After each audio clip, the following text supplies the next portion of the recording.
Welcome to Not Milk Never Milk. Subscribe if you're lactose intolerant. You begin by confirming the hotspot allowance on your plan and saving proof. This avoids surprises later.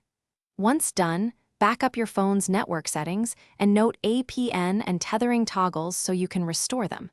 Make sure the device is updated and has more than 50% battery.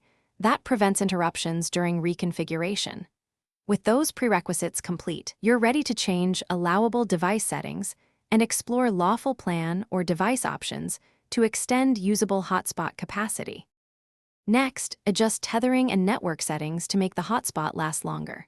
Use bandwidth controls or a guest network to prioritize essential traffic, and enable data saver features so background apps don't consume hotspot data.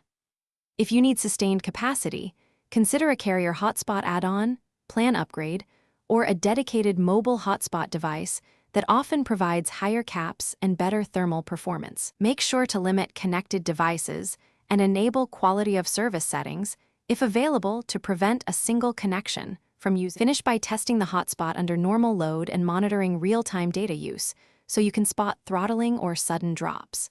If limits or unexpected blocks remain, contact your carrier, describe the issue, and request a provisioning or plan review rather than attempting circumvention. Carriers can often reclassify or add temporary allowance. If tethering still fails after legitimate changes, reset network settings on the device and reboot the hotspot hardware. That resolves most configuration conflicts and clears stale carrier flags.